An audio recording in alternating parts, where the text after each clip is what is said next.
প্রিয় প্রশিক্ষণার্থী ভাইয়েরা, আসসালামু আলাইকুম। আজকে আমি যে বিষয়টি নিয়ে আলোচনা করব তা হচ্ছে আমরা যখন আর্ক ওয়েল্ডিং করতে যাই, ইলেকট্রোডের আর্ক দেখাটা আমাদের জন্য অনেক জরুরি। কারণ আর্ক যদি আমরা না দেখতে পাই, ইলেকট্রোডের মাথাটি কোন দিকে যাচ্ছে, এই বিষয়টি দেখতে না পারলে আমরা কিন্তু ভালো একটা বিট করতে পারি না, জয়েন করতে পারি না। বিশেষ করে নতুন প্রশিক্ষণার্থী ভাইয়েরা আর্ক ঠিকমতো দেখতে না পাওয়ার কারণে ওয়েল্ডিং বিটগুলোকে বাঁকা করে ফেলে, বা কোথায় ওয়েল্ডিং করছে সে নিজেও বোঝে না। বাট ওয়েল্ডিং শেষ করার পরে সে দেখতে পায় যে তার বিটটা যেদিকে যাওয়ার কথা ছিল, টিচাররা যেভাবে করতে বলেছে সেভাবে হয়নি। সে নিজেও লজ্জা পেয়ে যায়। তো মূল বিষয়টি হচ্ছে যে যদি সে ভালো দেখতে পেত, ক্লিয়ারলি দেখুন, এই যে বাম পাশের ছবিটি দেখা যাচ্ছে যে শুধুমাত্র একটি আলো, কার্যবস্তুটি কিন্তু দেখা যাচ্ছে না। তো সে এইভাবে এইরকম কালো অবস্থায় যদি ওয়েল্ডিং করে একজন প্রশিক্ষণার্থী, তাহলে নিঃসন্দেহে তার পিঠটি বাঁকা হয়ে যাবে। জবের কোথায় ওয়েল্ডিংটি করা দরকার সে ক্লিয়ারলি বুঝতে পারবে না। কিন্তু ডান পাশের ছবিটি দেখুন, এখানে কিন্তু একটি জব কার্যবস্তু পরিষ্কার দেখা যাচ্ছে। তাহলে এখানে কিন্তু খুব সহজেই সে কোথায় ওয়েল্ডিংটা করা দরকার বা বিটটি কীভাবে সোজা করতে হবে সেটা কিন্তু খুব সহজেই সে পারবে। তো এই বিষয়টি কিভাবে সম্ভব সেটি আমি আপনাদেরকে একটু বোঝাবো। তো এখানে দেখতে পাচ্ছেন যে ওয়েল্ডিং হেলমেট বা হ্যান্ডশিল্ডে যে কালো গ্লাসটি ব্যবহার হয়, সেই দুটি গ্লাস আমার কাছে আছে। এটার নিচে তাতে লেখা আছে DIN 12। এটাকে শেড নাম্বার 12 বলে। তো এটা হচ্ছে 12 নম্বর শেডের গ্লাস। আর উপরে যেটা দেখতে পাচ্ছেন এটা হলো 10 নাম্বার শেডের গ্লাস। এটার প্যাকেটে লেখা ছিল 10।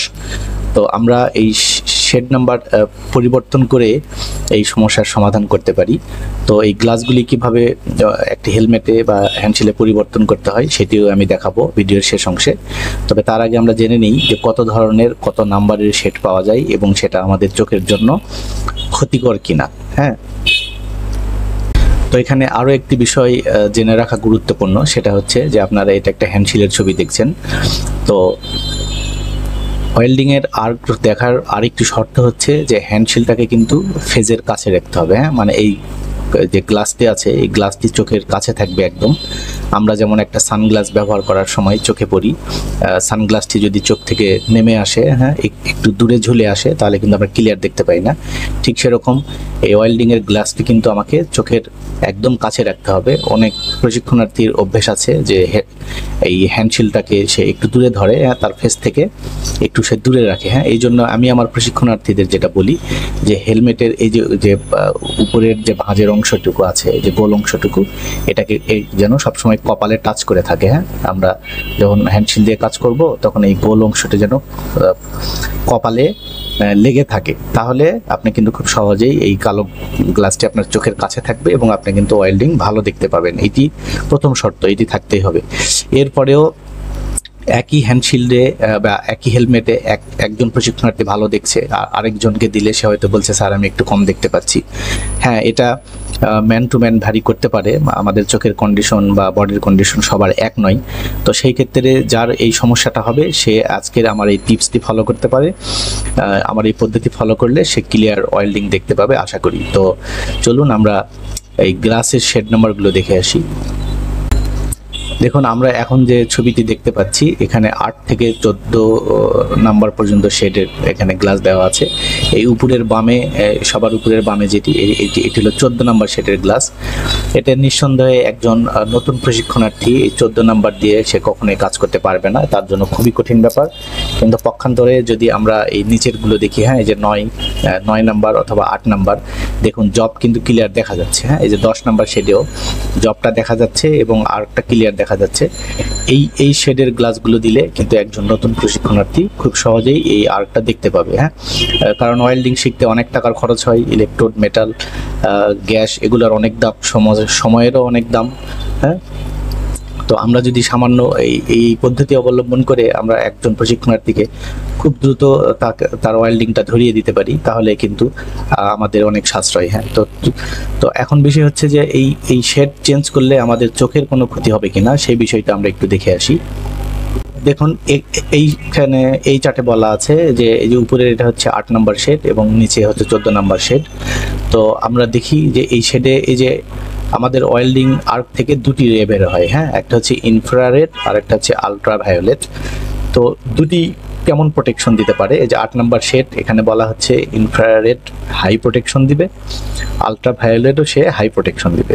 এবং শুধু 8 নম্বর নয়, দেখুন 9, 10, 11, 12, 13, 14 সবগুলোতেই সেই হাই প্রোটেকশন দিচ্ছে, আলট্রাভায়োলেটও সে হাই প্রোটেকশন দিচ্ছে। সুতরাং শেড নাম্বার চেঞ্জ করলে যে আমাদের চোখের ক্ষতি হয়ে যাবে বিষয়টি এরকম নয়, কারণ এখানে মানে প্রোটেকশন যথেষ্ট আছে। কিন্তু বিষয় হলো ভিজুয়াবিলিটিটা বাড়বে, হ্যাঁ, দেখার সক্ষমতা বাড়বে। যেমন আমরা একটি সাদা কাগজে যদি সূর্যের আলোতে আমরা দেখি তাহলে কিন্তু আমাদের চোখের ক্ষতি হয় না, বাট কিছুক্ষণ পরে চোখটি একটু অন্ধকারের মতো দেখায়, কারণ এটি মানে বেশিক্ষণ সাদা আলোর দিকে তাকিয়ে থাকলে যেটা হয়। তবে আশা করি ওয়েল্ডিং এর ক্ষেত্রে সেরকম হবে না। তবে এখানে আরেকটি কথা আমাদের দেখার বিষয়, দেখুন লো অ্যাম্পিয়ার বলা হয়েছে 8 নম্বর সেটে, স্টিক ওয়েল্ডিং এবং টিআইজি ওয়েল্ডিং এই দুটার ক্ষেত্রে এই স্টিকটাই হলো আর্ক ওয়েল্ডিং, আমরা যেটাকে ইলেকট্রোড দিয়ে ব্যবহার করি। তো এটার ক্ষেত্রে 8 নম্বর ইউজ করা যাবে। এছাড়া আপনি 9 নম্বর আপনি মিডিয়াম অ্যাম্পিয়ারে নিতে পারবেন, যে 9, 10 এগুলা মিডিয়াম অ্যাম্পিয়ারের থেকে আপনার ব্যবহার করা যাবে। আপনার যে সেটটি আপনার চোখের সাথে মানানসই হয় আপনি সেই সেটটি কিনে নিয়ে আপনি এটা ব্যবহার করতে পারবেন। এগুলি কোথায় পাওয়া যাবে, হ্যাঁ, বিষয়টি হচ্ছে, তো আমরা এই গ্লাস সেটটি কোথায় পাবো, হ্যাঁ, আমরা এই ওয়েল্ডিং রিলেটেড যে হার্ডওয়্যারের দোকানগুলি আছে সেখানে গিয়ে আমরা জিজ্ঞেস করে এবং নাম্বার দেখে কিন্তু এই গ্লাসগুলি কিনে নিয়ে আসতে পারি। তো প্রিয় প্রশিক্ষণার্থীরা, চলুন আমরা এখন দেখি যে এই দুটি গ্লাসের পার্থক্যটি কেমন এবং এইটি কিভাবে একটি হেলমেট বা হ্যান্ডশিল্ডে পরিবর্তন করতে হয় সেটি।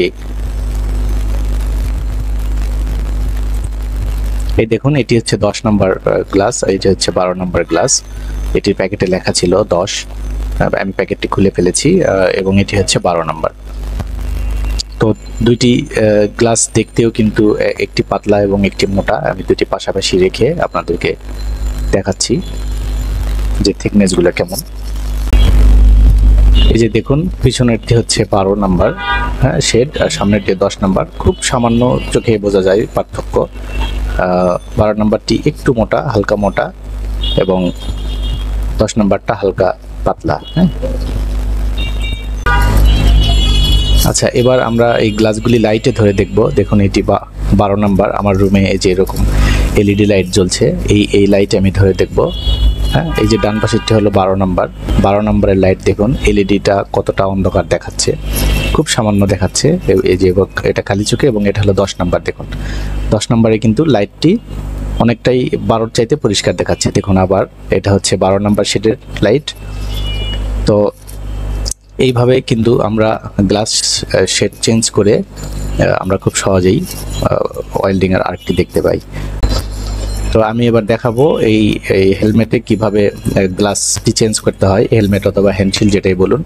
আমার একজন স্টুডেন্ট বলছিল যে স্যার আমার দেখার খুব অসুবিধা হচ্ছে। আমি তখন তাকে এই 12 নম্বর লাগানো ছিল সেটি খুলে 10 নম্বর শেডের গ্লাসটি দিই, এবং এরপরে কিন্তু সে খুব ভালো দেখতে পায়। তো দেখুন এদিকে কিভাবে পরিবর্তন করতে হয়। এই উপরের ঢাকনার সাথে এই যে একটা বেল্ট দিয়ে এটা আটকানো থাকে, আমরা এই বেল্টটি প্রথমে খুলবো। আমি আমার প্রত্যেক প্রশিক্ষণার্থীকে এইটি পরিবর্তন করে কিভাবে করতে সেটা শিখিয়েছি, সে নিজেই করছে। দেখুন এভাবে একটি কালো গ্লাস থাকে এবং নিচে একটি সাদা গ্লাস থাকে। সাদা গ্লাস সব সময় থাকবে, ওটা পরিবর্তনযোগ্য নয়। এই যে দেখুন এটা হলো 12 নম্বর, 12 নম্বর ছিল। এই যে ওটার লেখাটা মুছে গেছে, এই জন্য এটা দেখালাম। এই যে এটি ছিল 10 নম্বর, এই যে এই 10 নম্বরটি তাকে দিলাম, এবং সে এটা অবশ্যই এখন সেট করে নেবে। এবং তারপরে সে কাজ যখন করছিল তখন সে আমাকে জানালো যে হ্যাঁ, সে এখন খুব ভালো দেখতে পায় এবং সে ভালো ওয়েল্ডিং করতে পারে। দেখুন এভাবে কালো গ্লাসটি প্রথমে সাদাটি দিতে হয়, তারপরে কালো ডার্ক গ্লাসটি দিতে হয়, এবং এই বেল্টটি এভাবে আটকিয়ে দিতে হয়। এটা খুব সহজ পরিবর্তন করা।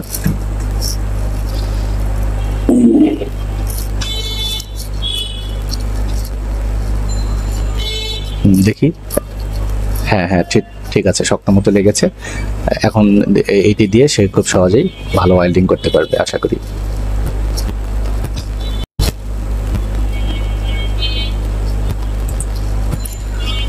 তো প্রিয় প্রশিক্ষণার্থী ভাইয়েরা, আপনারা আরও কী ধরনের ভিডিও পেতে চান তা আমাকে কমেন্টে জানালে আমি চেষ্টা করব আপনাদেরকে ওয়েল্ডিং শেখানো বিষয়গুলিকে সহজ করা। তো আমি মোহাম্মদ এরশাদ হোসাইন, ওয়েল্ডিংয়ের একজন চিফ ইন্সট্রাক্টর, বাংলাদেশ সরকারি টিটিসিতে আমি জব করি। তো আমার হোয়াটসঅ্যাপ নাম্বার দেখতে পাচ্ছেন, আপনারা আমাকে যে কোনো বিষয়ে জানার জন্য মেসেজ করতে পারেন। হ্যাঁ, আমি ওয়েল্ডিং কাজে ব্যস্ত থাকার কারণে হয়তো ফোন ধরা সম্ভব হয় না, সম্ভব হয়তো হয়ে উঠবে না। মেসেজ করে রাখলে আমি সারাদিনে যখনই ফ্রি থাকবো আমি আপনাদের মেসেজের রিপ্লাই দেবো ইনশাল্লাহ। তো আমার জন্য দোয়া করবেন।